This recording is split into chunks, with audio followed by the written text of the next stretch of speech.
Je voudrais remercier pour leur présence Adrien Buriot, Managing Director France de P3 Logistique Park, Laurent Dubos, Directeur Général de Logicor France, Luc Mérigneux, Country Directeur France chez Montea, Adeline Pommier, Directrice du Leasing, Développement et Acquisition chez Barjane, Laurent Sabatucci, Directeur Associé et Fondateur d'EOL et Damien Vernier, Directeur Business Unit Logistique France de GSE qui nous accompagne sur ce baromètre. C'est un baromètre de sentiments qu'on a mené auprès de 38 grands investisseurs qui représentent quelques 400 milliards d'euros sous gestion, à dire d'experts. Je n'ai pas vérifié si jamais ça se transacte à ce prix-là, mais on parlera notamment des valeurs. On va séquencer ça en 5 parties totalement inégales. On va parler évidemment de la demande, de l'offre, on va parler des loyers, on va parler de localisation, on va parler des valeurs vénales, et puis ensuite, on essaiera de faire pas un petit quiz. J'aurais bien aimé le faire en direct, mais visiblement c'était un peu trop compliqué. Mais vous pourrez peut-être le faire à main levée, tiens, pourquoi pas, sur vos convictions pour 2026 et surtout après.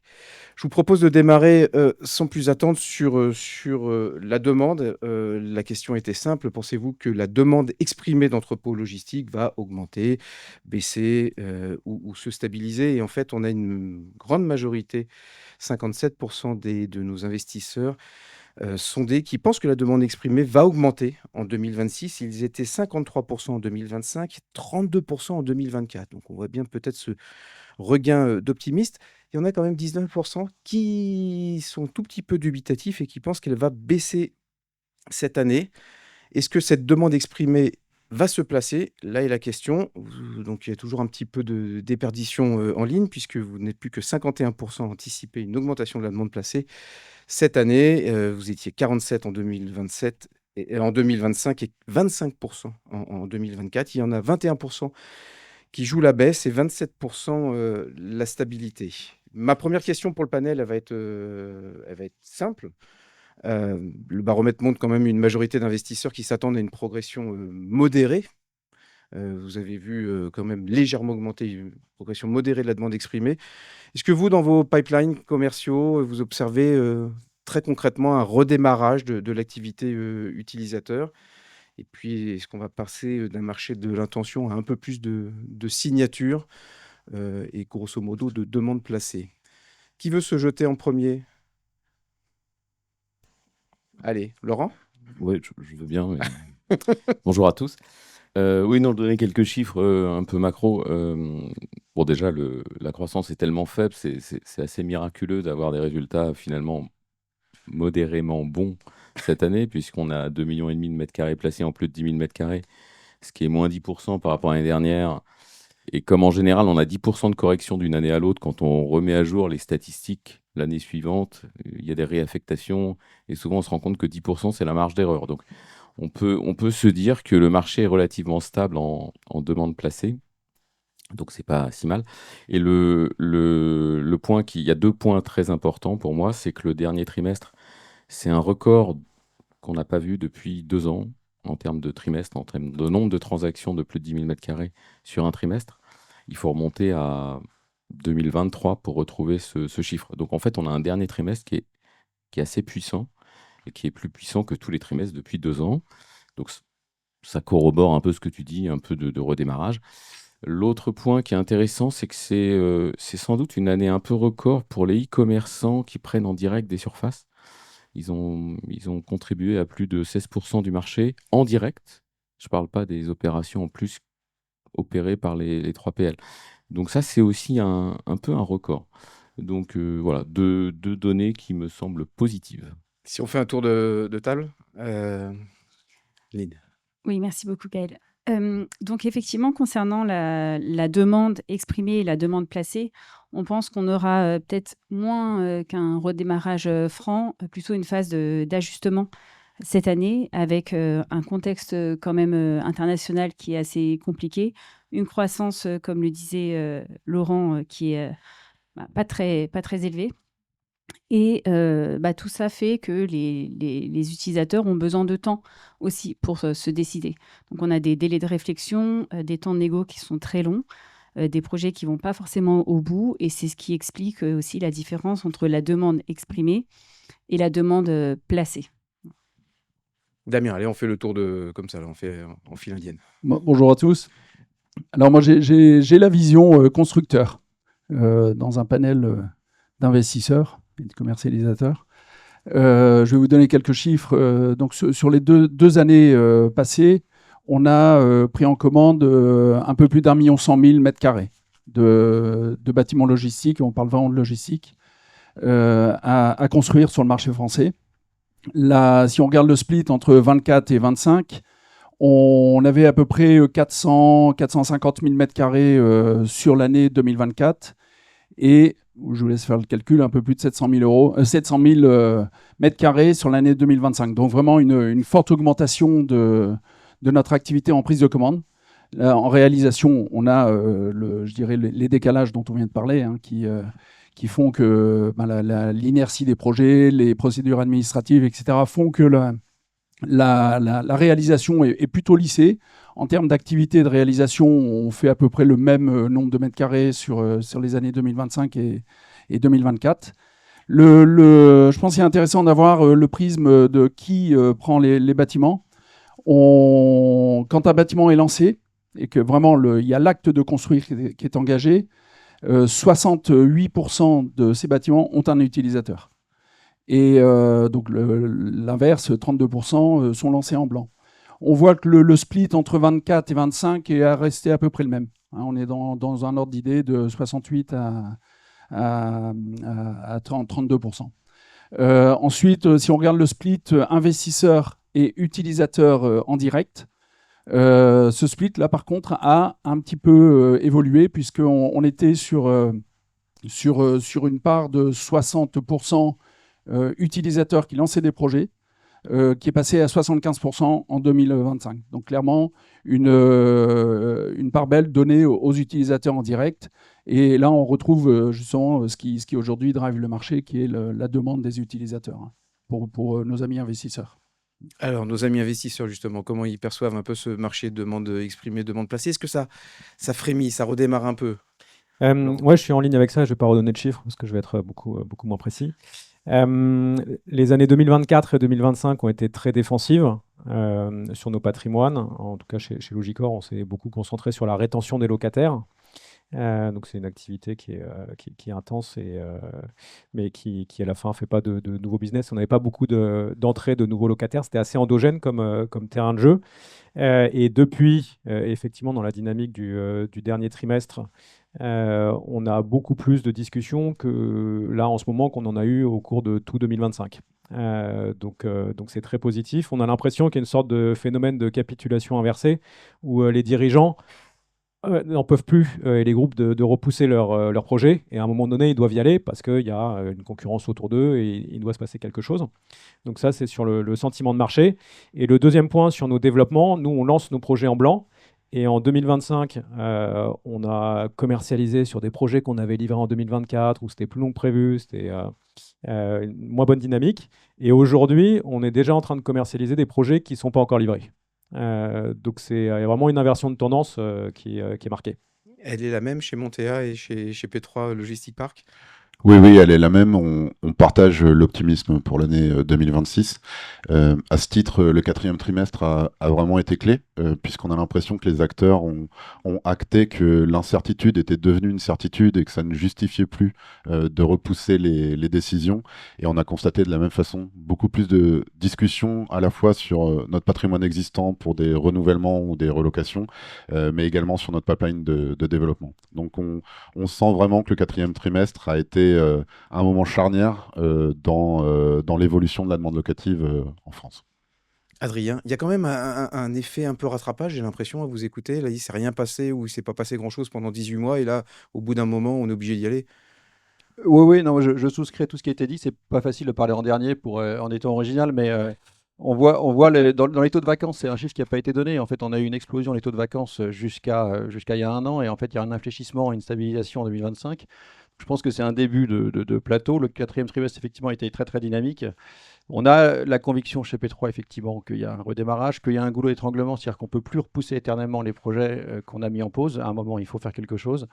Et on a effectivement mis en œuvre cette conviction en lançant en blanc un projet également dans le nord de Paris, qu'on espère, et on commence à voir le frémissement et des premières discussions. Donc on pense que c'est une tendance qui est positive. Adrien, je reste avec vous. Est-ce qu'il y a aujourd'hui des facteurs de blocage un peu pour passer vraiment de la demande exprimée, de l'intention à la signature d'un bail aujourd'hui? C'est quoi ces points de blocage s'ils existent? Je ne sais pas si on peut parler de blocage sur l'inadéquation de l'offre et de la demande, parce qu'il y a pas mal d'offres quand même disponibles. Je pense que les délais de réflexion, et on l'a appris un peu à nos dépens aussi sur une opération, on a eu deux prospects qui avaient des term sheets signés et qui sont finalement pas venus. L'un, il y a toujours le stay or go qui est très très clé, et donc le coût de déménagement, les loyers sont en général plus chers quand on bouge, et ça a été un concurrent très très important, et c'est ce qui limite encore un petit peu les mouvements, je pense. Il y a des points de blocage pour les 3PL qui ont les surfaces vides dans les locaux qu'ils ont à bail. Donc forcément, il y a un petit peu de buffer qui leur permet d'absorber de la nouvelle demande sans prendre de nouvelles surfaces. Et il y a un processus de décision d'incertitude, même si l'incertitude est devenue la certitude, pour reprendre Luc. Voilà, il y a quand même de l'incertitude qui bloque un petit peu les décisions. On a eu un autre prospect qui a un conseil, un actionnaire étranger qui a dit stop au moment des votes de budget, etc. Donc il y a quand même un contexte politique, même si on parlait de résilience, même si c'est un peu atone de la croissance, on a un contexte politique qui ne favorise pas les prises de décision. Bon, il n'y a pas qu'en France quand même. Pas qu'en France, et heureusement, et on ne voit pas de French bashing pour le coup. On est pas mal à avoir des actionnaires étrangers, et heureusement ou malheureusement, on est tous à peu près dans le même panier, et donc on n'a pas de French bashing, ce qui est plutôt une bonne chose. Il n'y a pas de French loving non plus? Non. Ouais. Ah, Je sais pas. Aline. Oui, sur les points de blocage, Gaël, on peut noter également le manque de disponibilité foncière sur la dorsale nord-sud. Les utilisateurs peuvent exprimer des demandes, mais vont avoir du mal à trouver en face une offre adaptée. Donc, il y a un souhait d'avoir des demandes, des offres qualitatives très bien placées. Aujourd'hui, il y a plus de compromis qui peuvent être faits, par exemple, sur des immeubles de seconde main qui ne vont pas respecter les derniers standards, les dernières normes.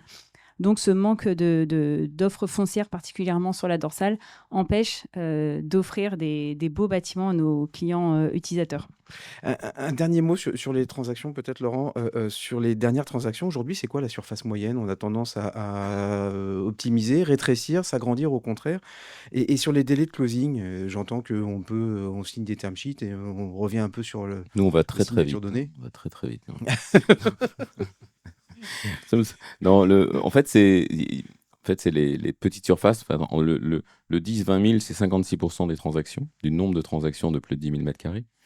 Et le 10-30 000, c'est 80% à peu près des transactions de plus de 10 000 m². Donc, on est revenu, et c'était d'ailleurs un des points de blocage, c'est-à-dire qu'il n'y avait pas d'offre disponible pour des surfaces de ce type-là. Aujourd'hui, l'offre est remontée sur ces surfaces-là, et donc il y a des transactions, et c'est aussi ça qui participe au redémarrage. Mais il y a beaucoup de transactions, l'essentiel des transactions, mais c'est assez logique, est entre 10 et 30 000 et 56% entre 10 et 20 000. Et sur les points de blocage différents, je rejoins complètement ce que disait Adeline. Il n'y a pas de foncier. En fait, il n'y a pas de foncier à Paris, Lyon, Marseille. Donc, en fait, on voit des clés en main, mais les boîtes sont extrêmement agiles pour accepter de bouger de 100 km, 80 km. Et il y a un autre chiffre, c'est en 2017, il y avait plus de 700 000 mètres de clés en main à Paris, en Ile-de-France, à 40 km de Paris. Cette année, il y en a 80 000 en Ile-de-France. C'est-à-dire que la possibilité de faire des clés en main, elle a chuté dans des proportions extravagantes. Et malgré ça, le marché se tient. C'est pour ça que moi, je suis assez optimiste. Il y a un autre point, toujours sur ce clé en main. Cette année, le clé en main, c'est un record bas historique. Ça fait plus de 10 ans qu'on n'a pas vu aussi peu de clés en main utilisateurs. Alors, GSE réussit à en faire, mais en fait, le marché, c'est 25% de clés en main. Je ne parle pas d'opérations en blanc, mais 25% de clés en main alors que d'habitude, c'est plutôt 40%. Enfin, pendant longtemps, c'était 40% de clés en main de nouvelles opérations. Et donc, il y a une vraie chute du clé en main, et parce qu'il y a plus de foncier. Et donc, la ZAN, elle produit ses effets. Et la vraie question pour moi, c'est est-ce qu'on va revenir à un truc un peu plus agile? On va se dire, bon, il faut libérer des fonciers, je sais pas, à Sénart, ou là où il y en avait, ou à Marne-la-Vallée. Ou est-ce qu'on va rester dans cette situation? On dit non, il n'y a plus de terrain pour la logistique, débrouillez-vous. Et là, l'avenir est un petit peu plus sombre. Ah, on va peut-être y revenir. Peut-être sur les surfaces. Si on prend on a une augmentation de la surface moyenne sur l'année 2025. Oui. Enfin, et là, c'est vraiment très factuel. Hein. C'est sur les chiffres signés. Et, donc, je ne parle pas de la demande ou quoi que ce soit. On était en 2024 sur une surface moyenne qui devait tourner autour de 27 000 m². Et évidemment, donc là, on retrouve les chiffres dont tu viens de parler. Et cette surface est passée à 38 000. Alors, à relativiser, et notamment avec des signatures de projets XXL, mais ça, on y reviendra par la suite, et qui impactent cette surface moyenne.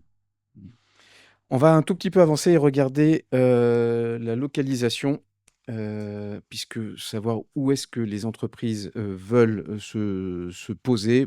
Très clairement, la dorsale, elle joue encore son rôle, et dans la dorsale, Paris et Lyon restent 2 destinations, fonciers ou pas fonciers, qui sont cochées par les utilisateurs.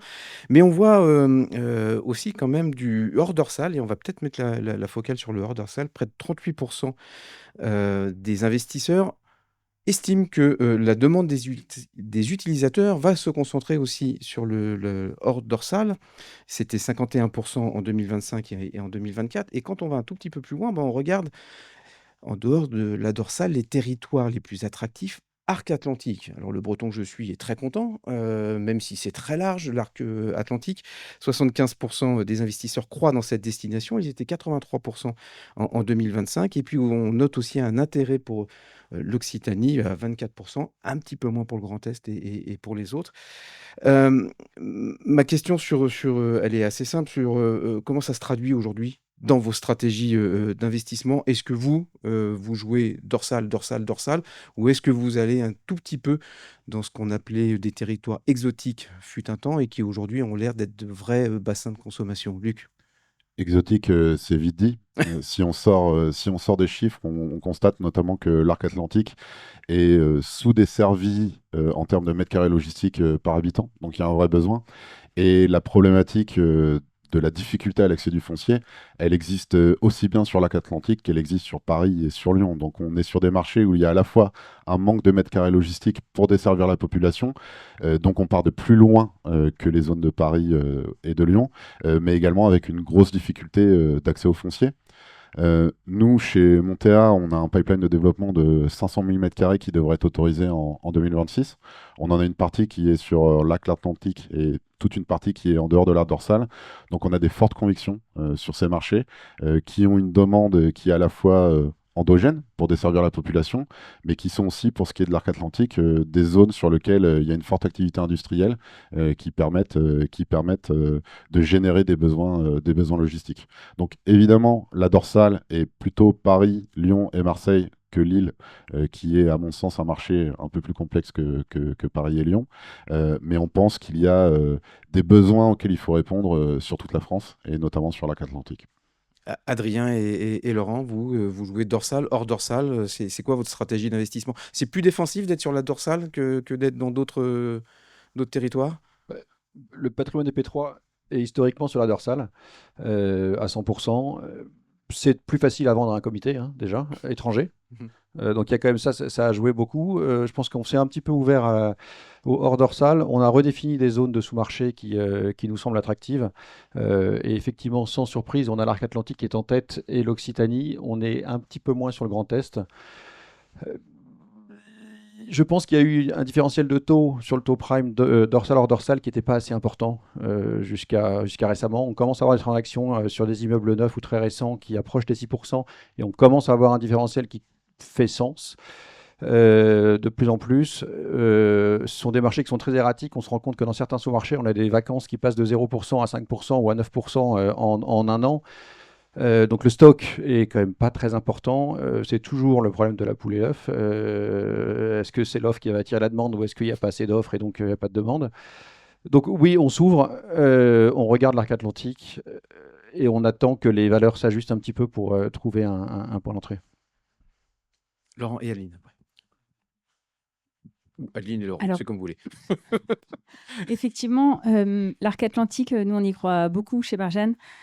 Faut savoir que ces dernières années, heureusement qu'il y a eu le hors dorsal pour qu'on puisse faire des deals quand même, parce que on a nos activités effectivement historiques sur Marseille. Et on a fait des opérations aussi à Paris, mais le hors dorsal nous a vraiment tiré ces derniers temps. Par exemple, si je prends l'exemple de l'année dernière, on a fait un projet significatif à côté de Nancy à Gondreville, un clé en main pour un utilisateur. Donc ça, effectivement, pour nous, c'est une très belle opération, d'autant plus qu'elle était en VFA, donc c'était aussi particulièrement intéressant pour ce secteur géographique. Et sur l'arc atlantique, on a pris des positions foncières dans le passé, donc Niort, Poitiers, Cholet. On regarde également en ce moment d'autres choses, toujours dans ce secteur à proximité de Bordeaux. Et heureusement qu'on l'a fait, puisqu'on a pu sortir, par exemple, 2 opérations logistiques à Cholet pour Métro et pour Thales. Et c'est ça qui nous a permis aussi ces dernières années d'être très actifs. Donc on y croit beaucoup. Laurent? Bah, je ne veux pas aller contre la passion pour l'arc atlantique. Hein, Si, on peut. Non, les chiffres sont. Il y a la croissance démographique et la croissance du PIB est meilleure que la moyenne nationale, donc c'est super, mais nous, ça ne fait pas partie de notre feuille de route. On a décidé de se concentrer, évidemment, comme tout le monde, on fait des choix d'allocation. On a des sources de financement, de fonds propres qui sont limitées. Donc nous, on a décidé de se concentrer sur des villes. On n'est même pas sur la dorsale de manière générale. Donc nous, on fait Paris, Lyon, Marseille, Orléans et Occitanie, quoi, ou Toulouse. Parce qu'on a envie de se concentrer là-dessus en termes de ressources financières, de ressources humaines, parce que connaître des territoires, ça prend du temps. Il y a des gens ici qui passent leur temps à ratisser ces terrains, à créer des liens avec les autorités locales, avec les industries. Et donc nous, on est à un stade où on décide de se concentrer, et donc on est prêt à prendre plus de risques de développement. Donc on lance toutes nos opérations en blanc, mais sur des territoires qu'on maîtrise mieux. Il faut quoi? Il faut un couple rendement-risque un peu plus intéressant pour sortir de la dorsale. Aujourd'hui, il faut restaurer une prime de risque. Bah, si on a un coût du capital pas un coût du capital, mais je pense qu'il y a des super deals à faire hors dorsale. Nous, c'est pas notre stratégie, quoi, par choix. Et quand on regarde le différentiel de taux, je pense qu'on peut aujourd'hui s'offrir des produits, des développements neufs, de très bonne facture, avec des super qualités de signature et des beaux longs. Mais nous, c'est pas notre métier d'acheter ce type de produits ou de les construire. Très clair. Damien? Peut-être hors dorsal, grosso modo, c'est 30% de notre activité sur les 2 années passées. L'arc atlantique, une dizaine de pourcents, et le Grand Est, un peu plus de 15%. On a fait dans le Grand Est 5 opérations.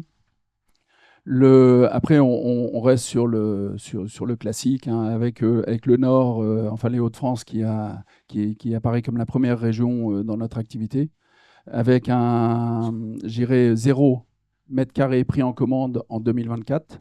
Et par contre, 2025, 270 000 m² sur la région Hauts-de-France. Et ensuite, suivi Et 2026, ça va ressembler et plutôt à 2025 ou à alors, 2024? 2024, je pense qu'on était dans la foulée des années folles en région Hauts-de-France, avec une offre surabondante, qui fait que de nombreux projets n'ont pas vu le jour. Et en région Hauts-de-France, donc en 2025, là, de très grosses signatures qui se sont installées dans la région et qui impactent directement cette augmentation d'activité. Après, si on continue la liste, hein, c'est l'Île-de-France et étonnamment la région Rhône-Alpes, avec autour de Lyon, puisque ça fait quand même quelques années qu'on a des difficultés à lancer des projets dans cette région. Et on a eu quelques belles signatures sur la région Rhône-Alpes, qui fait qu'aujourd'hui, c'est la 4e région dans notre pipe de projet. Laurent, un mot sur dorsal, hors dorsal aujourd'hui, les clients que tu rencontres Oui.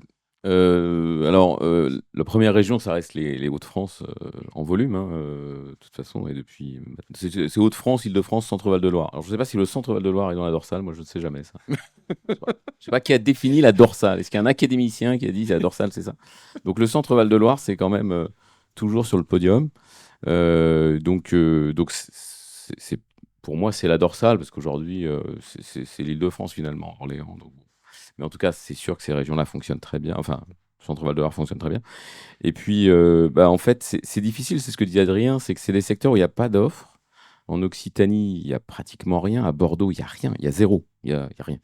Donc, on se dit, si on peut sortir une opération ou acheter un immeuble, il faut y aller. Il n'y a pas non plus beaucoup de demandes. Donc, c'est comme tu disais, L'œuf ou la poule? ouais, c'est compliqué. C'est Rennes, Nantes, Bordeaux, jusqu'à Toulouse. Il n'y a pas ou peu de terrain, il n'y a pas d'offres. Donc, évidemment, c'est très tentant d'aller faire une opération entre Rennes et Nantes. Et là, est-ce que ça marche? Il y a des transactions, hein, ça fonctionne quand même. Aujourd'hui, ça a quand même fonctionné. 2026, je sais pas. Franchement, je pense que... Qui sait? Pas de boule, Non. pas de boule de cristal. Ok, on avance un tout petit peu et justement, on va parler de l'offre. Donc, on a demandé à nos investisseurs, selon vous, l'offre d'entrepôt immédiatement disponible, et on a posé la même question sur l'offre future, va augmenter, baisser. Ils sont près de 60% à penser que l'offre immédiatement disponible va augmenter. C'est peu ou prou le même pourcentage qu'en 2025. C'est 2 fois plus que ce qu'ils avaient répondu en 2024. Ils sont 35% aussi à penser qu'elle va se stabiliser. Là aussi, on a un petit peu plus qu'en 2025 où ils étaient 26% et en 2024, ils étaient 28%. Quand on parle de l'offre future, ils sont 32% à penser que l'offre future va augmenter. C'était 47% en 2025 et seulement 18% en 2024. Il y avait une folie en 2024 quand même. 46% qu'elle va se stabiliser et quand même près de 22% imaginez qu'elle va baisser. Alors, depuis le début, j'entends dire qu'il n'y a pas d'offre. J'aimerais bien quand même avoir votre avis, vous, investisseurs, sur l'offre immédiatement disponible. Est-ce qu'il faut s'inquiéter d'une augmentation de la vacance encore en 2026? Est-ce qu'à un moment, ça ne met pas peut-être en porte-à-faux le fait d'avoir une offre qui n'est pas forcément adaptée à la demande? Et on en vient à la question de l'obsolescence du parc logistique. Est-ce que vous commencez à percevoir des signaux faibles ou pas si faibles que ça sur vos patrimoines ou sur les marchés dans lesquels vous êtes actif? Adrien. Les taux de vacances, on a vu qu'ils se stabilisaient en 2025. En revanche, il y a un peu comme en bureau des phénomènes de report. On a 3 opérations qu'on a louées ou qu'on essaye de louer en Vallée du Rhône. En partant de Saint-Quentin-Fallavier, Saint-Rambert d'Albon, Saulx-sur-Rhône. Et qu'est-ce qu'on a loué en premier? Saint-Quentin, puis Saint-Rambert, et on essaie encore de louer Saulx. Et tout ce qui était des marchés considérés comme de la Rhône-Alpes à l'époque devient des marchés de second choix, parce qu'il y a de la place à Saint-Quentin-Fallavier. Et donc, tant que ce ne sera pas rempli, donc c'est un peu la défense et la Pyrédéfense pour le bureau. Et donc, on pense qu'il y a une partie du stock qui risque de rester vide à un moment. Il y a certains immeubles qui sont vides depuis 2 ans, 3 ans. Donc, est-ce que, comme pour reprendre le parallèle, comme en Péri-Défense, il y a des immeubles dans le Nord qui ne trouveront plus preneur si personne n'investit? Et pour investir, il faut que les valeurs baissent. Les experts sont encore, à mon avis, trop hauts. Et donc, on a du mal à résoudre l'équation de certains marchés où on a un taux de vacances sur certains parcs qui fait 30-40%, sur des immeubles qui sont vides depuis 2 ans et sur lesquels il ne se passe rien. Qu'est-ce qui est obsolète? La destination, la Je localisation pense que c'est d'abord la destination, moi je dirais.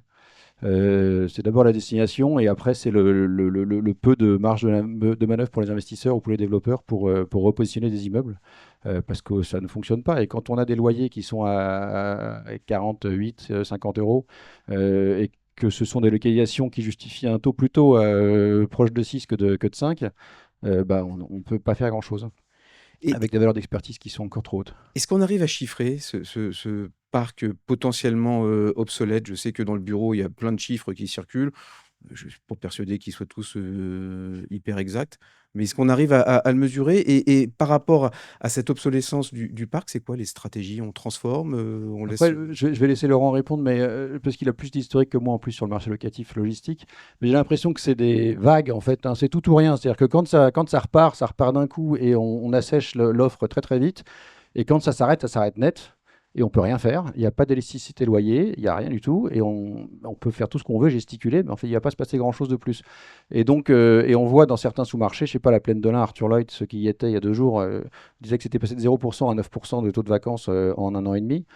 Bon, bah, ça sera peut-être 0% dans 1 an et demi, mais c'est très erratique, je trouve. Laurent. Oui, alors sur le chiffre, il y a à peu près 5 millions de mètres carrés disponibles à moins d'1 an. Voilà. Donc on compte là-dedans ce qui est disponible tout de suite et ce qui est lancé en blanc. Donc 5 millions de mètres carrés, c'était en 2023 3 millions 3. Donc évidemment, il y a un retour de l'offre. On a gagné 500 000 mètres carrés par rapport à 2024. Donc c'est une stabilisation qui est en cours. Donc c'est tout à fait juste. Après, moi, je ne vois pas vraiment l'obsolescence des immeubles. Pour moi, le sujet, c'est il y a de la place chez les 3PL, ce que tu disais tout à l'heure. Donc il y a un petit mouvement d'ajustement. L'offre n'est pas non plus démesurée. 5 millions de mètres carrés, ok, on se dit, mais en fait, c'est un taux de vacances qu'on connaissait il y a 10 ans, qui n'est pas... Par rapport à un take-up, c'est quoi? C'est 1 an et demi de commercialisation? Bah, en fait, il y a 2 ans? 3 millions si on compte le plus de 5 000 par an, à peu près cette année. On est monté à 3 millions et demi, plus de 3 millions et demi dans les bonnes années. Donc c'est entre 3 et 3,5 si on compte le plus de 5 000. Donc 5 millions de bâtiments disponibles à moins d'1 an répartis sur l'ensemble du territoire. Ça n'a rien d'affolant. Voilà, D'accord. donc aujourd'hui, on retrouve des taux de vacances de l'ordre de 7%, 8%, là où il y a de l'offre. C'est pas catastrophique, hein.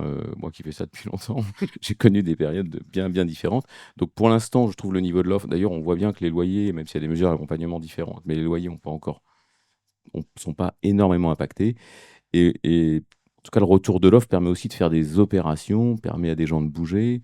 Et c'est ce qui fait que le marché se maintient dans un contexte où il n'y a plus trop de foncier. Donc ce retour de l'offre, moi, je ne le trouve pas extrêmement négatif. Et je ne vois pas d'obsolescence des immeubles. On voit bien que tout le monde met des certifs Brimi News, déploie des pompes à chaleur, tient compte du décret tertiaire. Et on est plutôt en train d'upgrader un parc existant qui fonctionne quand il est bien positionné.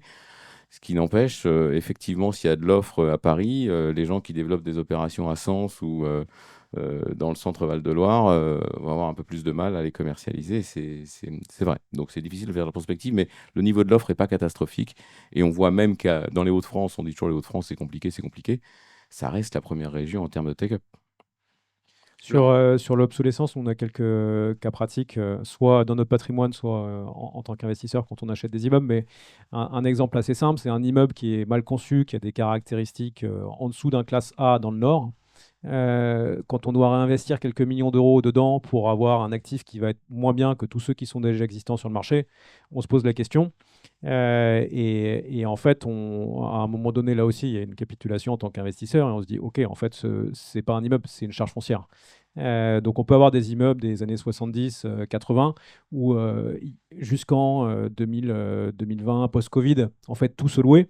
Là, il y a des actifs qui vont sortir du marché et qui en fait sont plus des actifs parce qu'ils sont pricés par tout le monde comme des terrains, donc il faut C'est l'accepter. plus tout à fait la même chose dans le bilan, là. Non, c'est pas pareil. La question, c'est est-ce qu'on veut le redévelopper soi-même ou laisser quelqu'un d'autre le faire par rapport à la disponibilité de sa propre equity. Mais pour tempérer ça, on est quand même sur des dynamiques structurelles qui ont rien à voir pour reprendre à celle du bureau, quoi. C'est-à-dire qu'il y a un peu plus d'1 mètre carré de logistique par habitant en France, c'est très très peu. Donc la dynamique est super bonne. Donc il y a ces cas à gérer comme dans n'importe quel patrimoine, mais c'est un tout petit phénomène, quoi.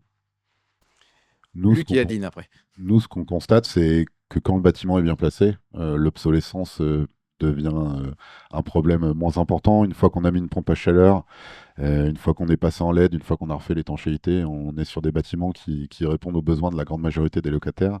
Et nous, quand on a des libérations, on le voit plutôt du côté du verre à moitié plein que du verre à moitié vide, parce qu'on a des exemples assez récents où on fait des réversions locatives de 20 à 30%, parce que les valeurs moyennes des loyers ont quand même bien augmenté ces 5 dernières années.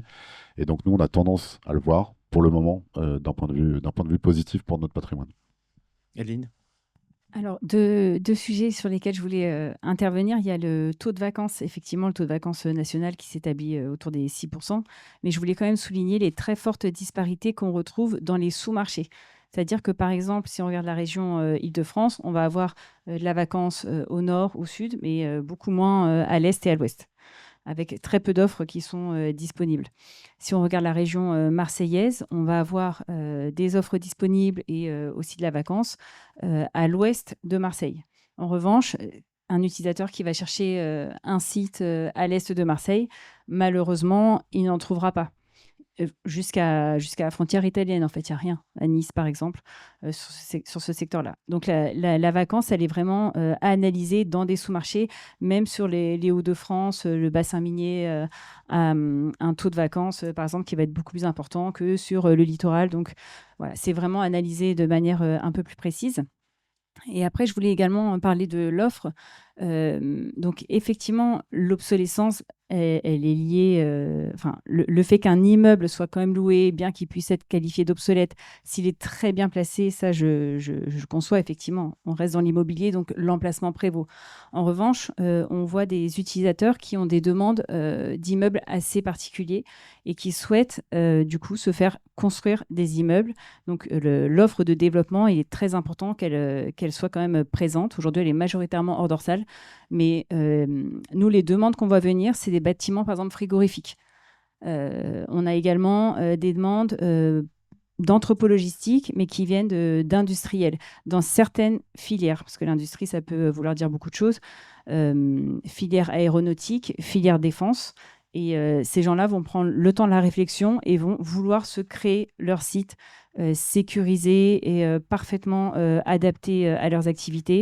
Et ils ont également besoin d'un fort facteur RSE sur leurs bâtiments. Ils veulent des bâtiments qui produisent de l'énergie, voilà, et avec en fait de la résilience qu'on retrouve à ce niveau-là. Après, il y a d'autres types d'acteurs, par exemple des acteurs du e-commerce, où en ce moment, on voit aussi beaucoup d'acteurs chinois qui ont des demandes et qui, eux, vont plutôt aller sur des bâtiments existants. Voilà. Donc, dans ce cas-là, il y a moins C'est quoi? forcément C'est pour besoin d'une offre. relocaliser une partie de leur marchandise ou c'est pour éviter les futures potentielles taxes douanières que l'Europe pourrait leur mettre? Voilà, donc en fait, on bénéficie, entre guillemets, de la politique douanière américaine. Voilà. Donc, c'est vrai qu'aujourd'hui, l'Europe est un vrai marché pour les Chinois, enfin, d'autant plus qu'avant, de par la politique américaine.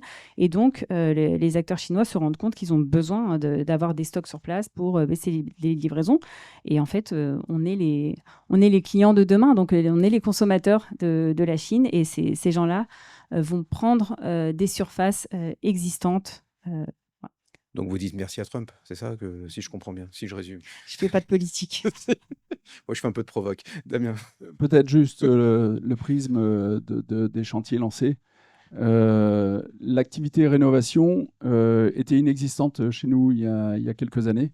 Si on reprend les chiffres dont je parlais tout à l'heure, aujourd'hui, en 2025, ça représente à peu près 15% de notre chiffre d'affaires. Partant de zéro. Alors, ça ne veut pas dire qu'on ne rénovait pas avant, mais on n'était pas sur ce marché-là.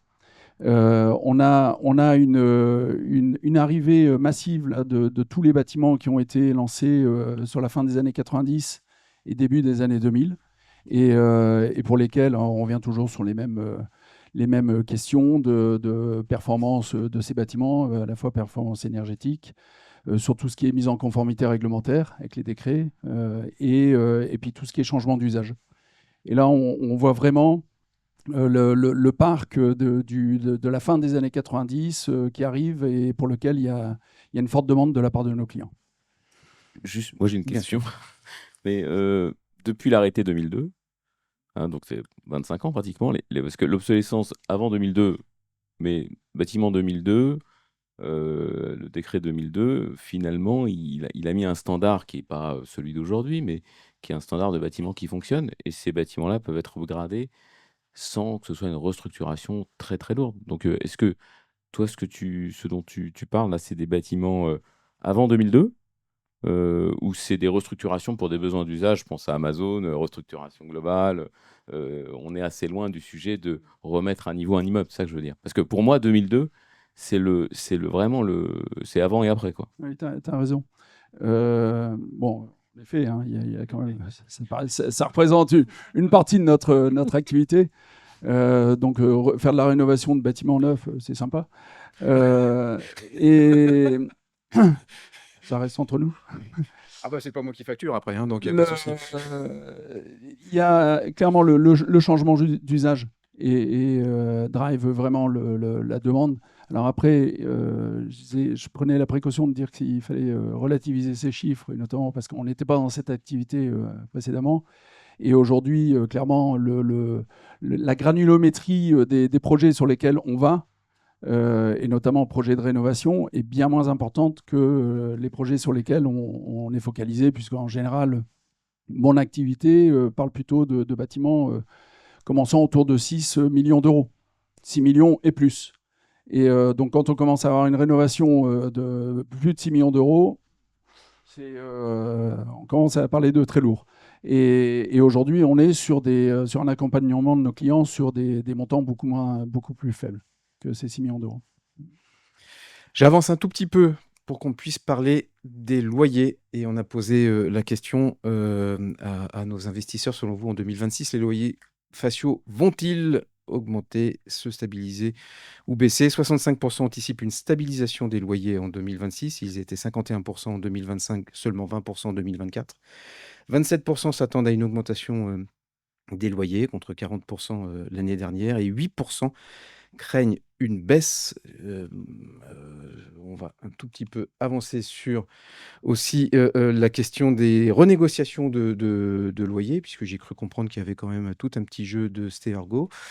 48%, près de la moitié, jouent la stabilité, et 46% pensent encore pouvoir augmenter les loyers notés modérément. J'ai précisé le mot. Ils étaient 2 tiers en 2025 à espérer une augmentation modérée des loyers. Et puis quand on pose la question sur les mesures d'accompagnement, eh ben, on voit que 3 investisseurs sur 4 pensent que les mesures d'accompagnement vont augmenter. Il n'était qu'1 sur 2 en 2025 et seulement 1 tiers en 2024. Ma question, elle est simple. Depuis la sortie du Covid, on a vu quand même les loyers et les valeurs locatives de marché fortement augmenter en France, alors que pendant pas mal d'années, on a connu le loyer prime à 50 € du mètre carré. Je voulais savoir si on avait, selon vous, atteint aujourd'hui une sorte de plafond de verre sur les loyers. Et si on l'a atteint, comment on le perce, ce plafond de verre? Je parle uniquement pour les bailleurs, là. Nous, on est encore très confiants. À titre d'exemple, on a signé les plus hauts loyers qu'on ait jamais signés en 2025 à Paris, Lyon et en Occitanie. Et nos hypothèses de croissance de loyer dans nos marchés corps, c'est de l'ordre de 4%. Et donc, quand on a un produit qui est dans un marché sous-offreur, un bon produit, les loyers continuent à augmenter.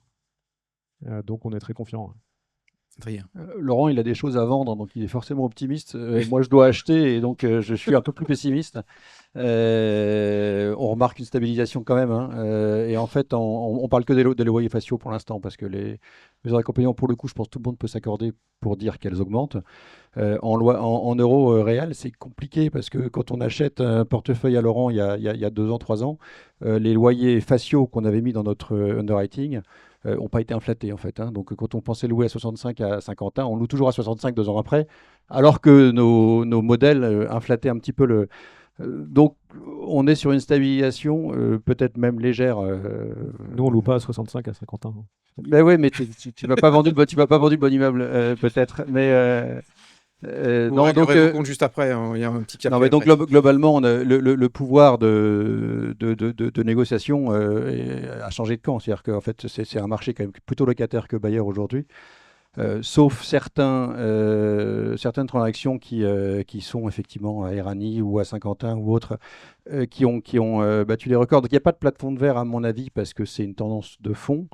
La difficulté qu'on a, nous, en tant qu'investisseurs, c'est que quand on est en recherche de TRI, c'était le moteur de nos BP avant. On avait de la croissance locative. Aujourd'hui, c'est plus compliqué d'en mettre. On n'a même plus d'inflation vraiment, parce que je crois que l'ILAT était stable, voire a quasiment baissé là récemment. Donc c'est très compliqué pour nous, parce qu'effectivement, on a du mal à faire nos TRI cibles. Luc, même analyse ou un peu plus optimiste? Nous, on a la même analyse, c'est-à-dire plutôt une stabilisation des loyers. J'ai le bonheur de travailler pour des investisseurs belges qui travaillent purement en loyer économique, donc on ne fait pas forcément la distinction entre le facial et les mesures d'accompagnement.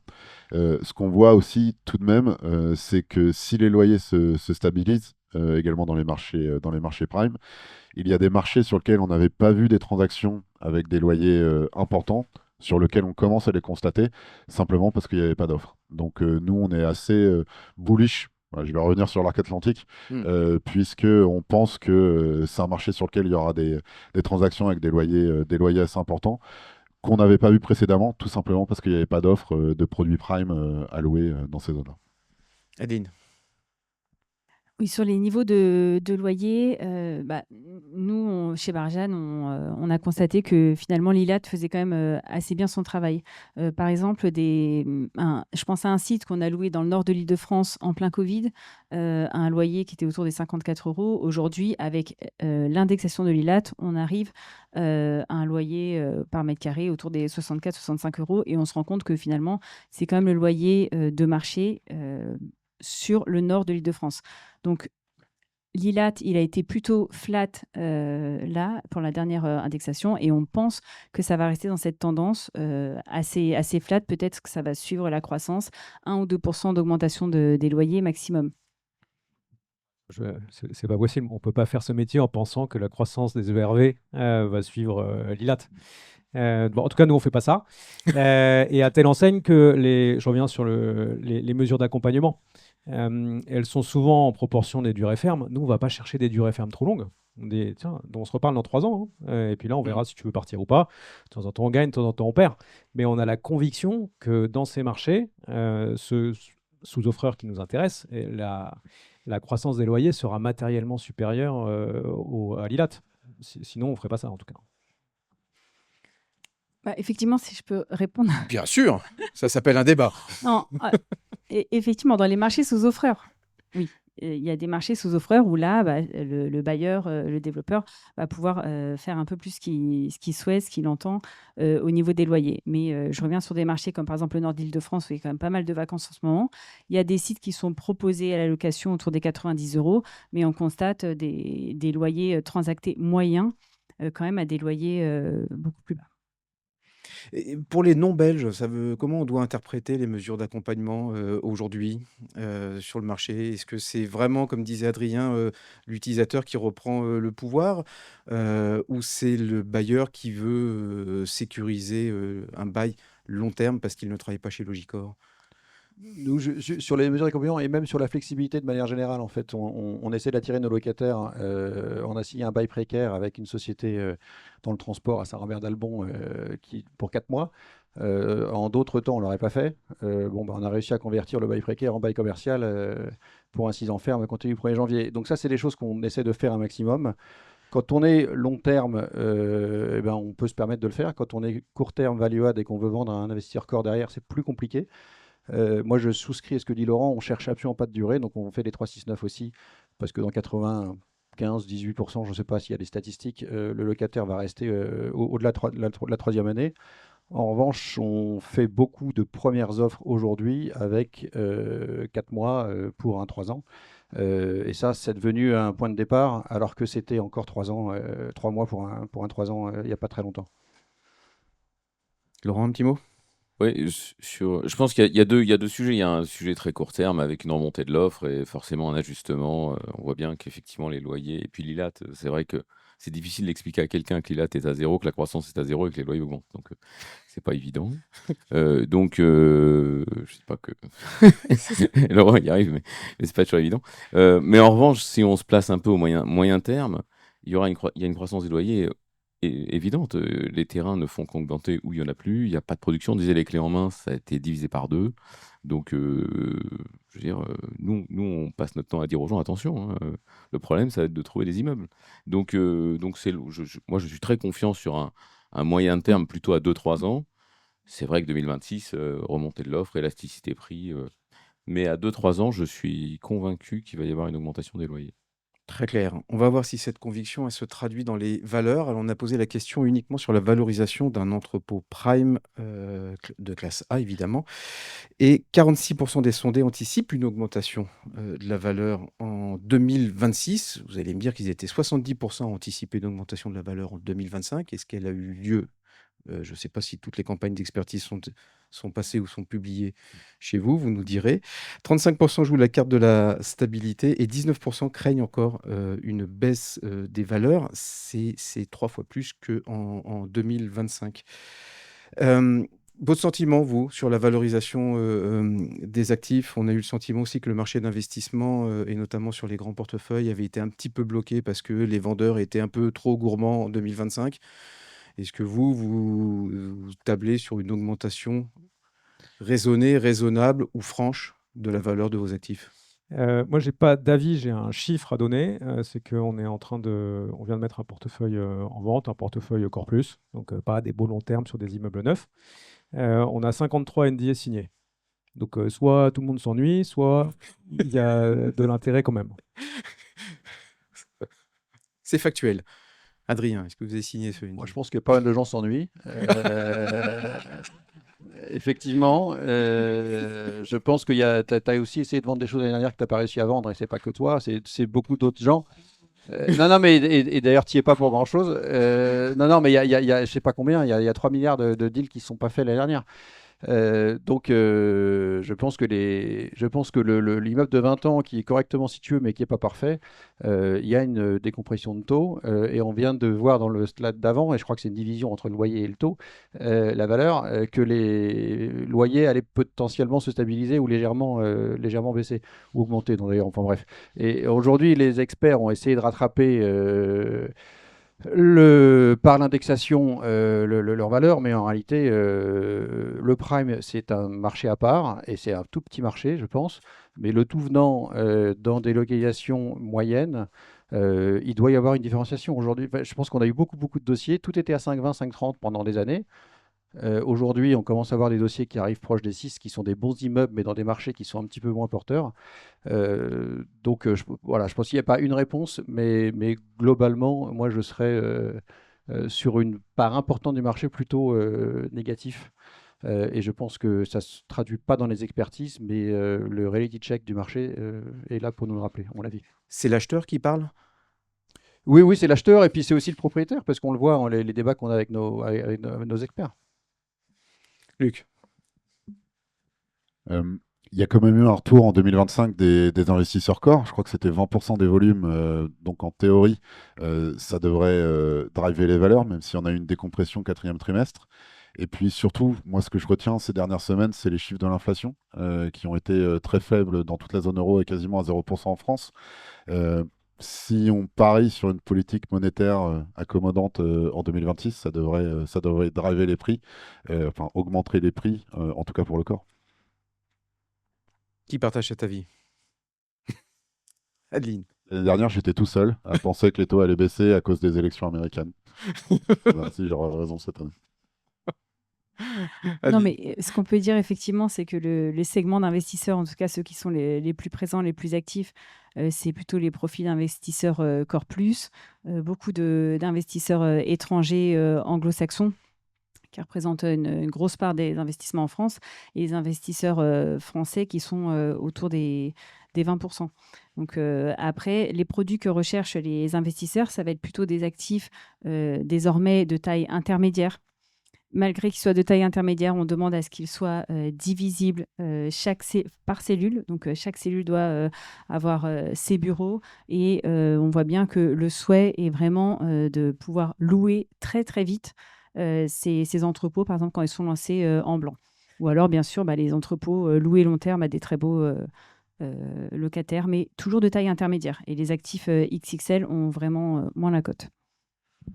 Juste un commentaire pour aller dans le... j'espère dans le sens de Luc, mais parce que je pense qu'on... non, malheureusement, c'est difficile d'anticiper les mouvements de taux. En revanche, il y a un phénomène qu'on n'a pas encore trop vu se matérialiser maintenant, c'est la rotation des portefeuilles des institutionnels. Donc tous les grands institutionnels français, à un moment donné, vont devoir rééquilibrer leur portefeuille avec, aujourd'hui, ils ont un héritage du poids du bureau qui est colossal. Et ça prend du temps. Et à un moment donné, ça va se mettre en route. Et j'imagine qu'une partie des business plans des gens qui sont moyen terme ici, c'est de revendre à ces gens-là à terme. Et cette machine, elle est en train de se mettre en route. C'est ce qu'on voit avec les investisseurs core qui sont en train d'arriver.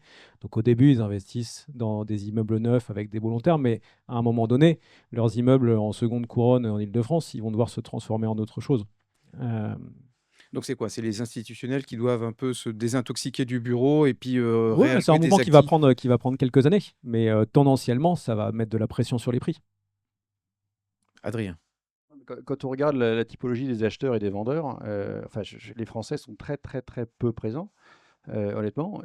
Et donc les investisseurs core, tout le monde se raccroche à une transaction à Buchelet pour dire que le taux prime est à je ne sais plus combien, 4,90 selon les sources. La vérité, c'est combien il y a d'immeubles qui répondent à tous les critères des investisseurs allemands qui cherchent qui peuvent payer les taux prime. Il y en a très très très peu. Donc effectivement, il y a un marché qui va se régénérer. Mais aujourd'hui, c'est vraiment un marché de niche, hein. Et on a besoin de ces gens-là, nous, pour faire nos retours sur investissement, les corpus value-add. Et donc, on souhaite que ça se rééquilibre. Mais effectivement, ça prend un petit peu de temps. Comment on explique l'absence des Français? Moi, j'ai une théorie. J'ai travaillé plein de théories sur plein de choses. Notamment qu'on ne peut pas comprimer les taux et faire de l'augmentation de valeur locative en même temps, que ça ne marche pas d'un point de vue macro. Mais sur les investisseurs français, j'ai travaillé longtemps pour des investisseurs français. La vision de la logistique, c'était simple. C'était quand le bail arrive à échéance, le locataire il peut se barrer et faire dans le champ d'à côté un nouveau bâtiment. Et ça, pour les assurances, les mutuelles, etc., c'est la vision qu'ils ont et qu'ils ont eue pendant des dizaines d'années de la logistique. Et on parlait de la rénovation tout à l'heure avec Damien. Tout ce mouvement-là, qui est de la reconstruction de la logistique sur la logistique, on peut espérer que les investisseurs institutionnels français commencent à le comprendre et le voient comme une classe d'actifs aussi sécurisée entre guillemets que le bureau. Et je mets des gros guillemets parce qu'on voit que le bureau, c'est pas quelque chose sur lequel ils ont fait des affaires mirifiques ces derniers temps. Mais ils ont oublié Lausanne, en fait? Ils n'ont pas fait gaffe à ça? Non, mais pour avoir des localisations prime, il faut aller refaire de l'existant parce qu'il n'y a plus de terrain sur les localisations Oui. non prime. Et on va se rendre compte aussi que l'obsolescence est moins importante que dans le bureau, que passer conformité au décret tertiaire, c'est quand même assez facile, que les locataires, la rotation de locataires tourne moins, que finalement les franchises, les initiatives qu'on donne sont beaucoup moins importantes que dans d'autres classes d'actifs. Donc d'un point de vue purement financier, cash flow, honnêtement, ça reste une classe d'actifs qui va surperformer sans doute les autres. Justement, c'est une question qu'on a posée. Je vois que j'ai dépassé le temps. Donc, en fait, j'avais encore 5 questions à vous poser, mais je vais vous en poser qu'une, parce que j'ai plus le temps. Et on avait notamment posé la question sur la logistique sera-t-elle la classe d'actifs la plus performante? Et là, on parlait en allocation d'actifs. Et on voit bien qu'il y a du plutôt d'accord et du plutôt pas d'accord, un peu match nul. Bon, vous, j'imagine que ce que vous vendez à vos comités d'investissement et aux investisseurs, c'est qu'il n'y a pas mieux que la logistique comme investissement immobilier, on est d'accord?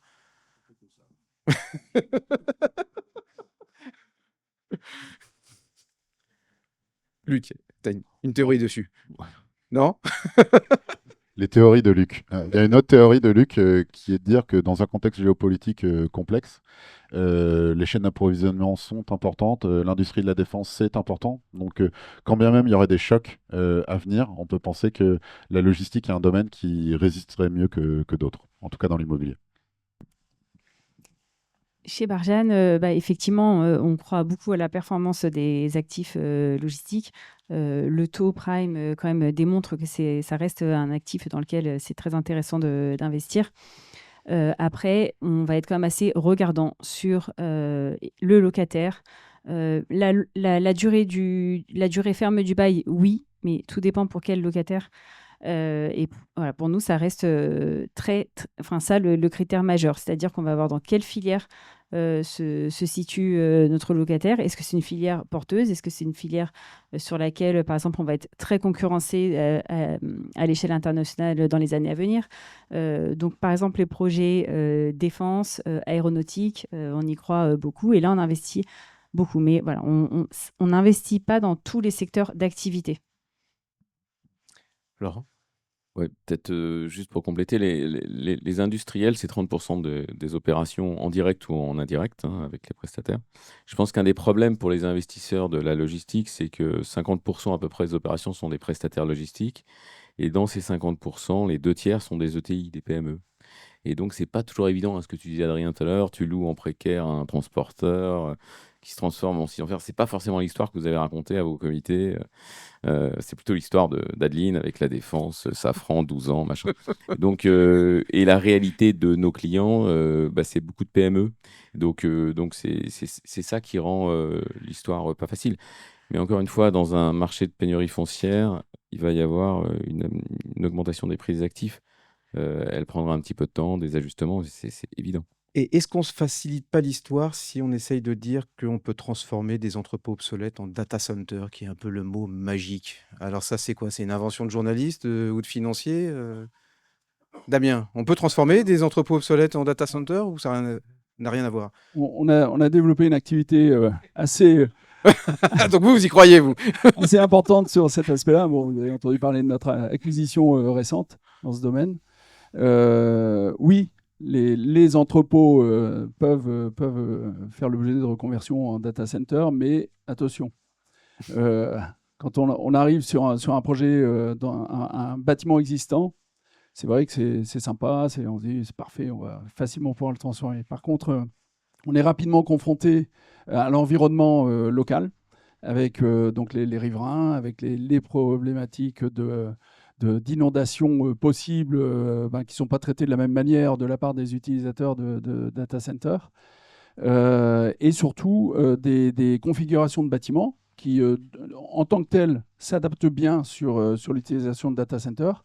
Par contre, se pose la problématique de tous les équipements annexes au data center, et notamment groupe électrogène, réfrigération, etc., pour lesquels il faut trouver de la place pour les localiser. Un data center ex nihilo, on met bien souvent ça sur le toit. Quand on arrive sur un bâtiment logistique, eh bien, il faut qu'on ait les reculs nécessaires devant, ce qui normalement ne pose pas de problème avec la cour camion, mais à l'arrière également, et tout en préservant la problématique de circulation des voies pompiers autour du bâtiment. Donc l'équation n'est pas toujours facile à résoudre. Et une fois qu'on a résolu cet aspect-là, éventuellement en supprimant une cellule, et puis en mettant tous ces équipements à la place de la cellule, se pose la question du raccordement électrique. Et là, on part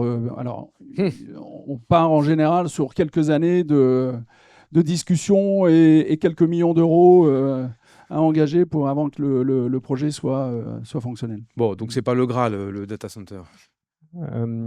Alors nous, ça fait quelques années qu'on s'intéresse au sujet. Malheureusement, pas suffisamment tôt pour avoir bénéficié des bonnes conditions de raccordement à l'époque, mais notre retour d'expérience, c'est le rétrofit, donc transformer un entrepôt en data center. On a un locataire qui le fait, mais je pense que c'est très très niche, très marginal, donc c'est pas quelque chose sur lequel on va se concentrer. Les opérations dont on entend parler aujourd'hui sont des PTF, donc des propositions techniques et financières, des offres de raccordement de RTE, qui sont des millésimes qui ont été déposés avant 2023, donc des gens qui ont été assez opportunistes. Les gens qui déposent des PTF aujourd'hui auront des propositions de raccordement post-2030, donc ça a une valeur commerciale proche de zéro. Et il faut avoir en tête que le coût des études pour un entrepôt, ce qu'on fait tous les jours, c'est quelques centaines de milliers d'euros. Pour des data centers, c'est quelques millions d'euros. Donc c'est un sport qui est assez intense, assez rock'n'roll. Nous, on a déposé une dizaine de PTF depuis sur ces 2 dernières années. On en a signé quelques-unes. Quand on signe une proposition de raccordement, on fait un chèque assez conséquent. Et là, le RTE nous demande alors qu'est-ce qu'on fait maintenant? On construit quoi? Et alors la plupart d'entre nous, à part Damien, on ne sait pas trop comment ça fonctionne réellement un data center. Donc ça veut dire que et ça rejoint ta question d'avant, c'est quoi les business dans lesquels investir. La logistique, évidemment, tout ce qui est autour, le stockage externe, le self-stockage, c'est super, mais c'est très granulaire. Alors qu'un data center, on peut investir assez rapidement des centaines ou des millions d'euros, mais la réalité, c'est qu'on ne peut pas le faire seul. Donc c'est pour ça qu'on voit certains opérateurs historiques de data center qui créent des business des équipes, qui montent des équipes pour opérer les data centers eux-mêmes. Parce que le Graal des gens qui pensaient pouvoir faire du powered land, c'est-à-dire tiens, j'ai un terrain, je ne vais pas l'acheter, je vais avoir une proposition de raccordement et je vais le vendre et je vais devenir super riche. Ça a peut-être marché quelquefois sur des malentendus. C'est un peu l'histoire du j'achète le champ d'un agriculteur et je trouve du pétrole dedans, mais on ne pense pas que c'est une stratégie, quoi. Donc les gens qui font ça sérieusement se staffent avec des équipes, rachètent des boîtes, mais c'est un business qui est très intense capitalistiquement et opérationnellement. Très clair. Oui, je partage, c'est très complexe pour les foncières comme les nôtres, parce qu'un acteur comme un GAFAM ou toute grosse société de data center ne souhaitera pas louer son bâtiment à un spécialiste de l'immobilier. L'investissement, il est tellement massif, de centaines de millions d'euros dans le bâtiment, C'est qu'il du ne va pas karma. garder un bail pour 5% de la valeur de l'investissement initial. Donc oui, c'est intéressant, nous on y a passé beaucoup de temps aussi également. Sans succès malheureusement, parce que notre business c'est de louer des bâtiments. Et en fait, les acteurs qui sont vraiment importants dans ce domaine-là, ils ne souhaitent pas être locataires. Merci beaucoup. Je retire cette question pour le prochain baromètre alors. Et on en trouvera une autre. Merci infiniment. On s'est pris un petit quart d'heure de retard, mais on l'a pas rattrapé. Merci.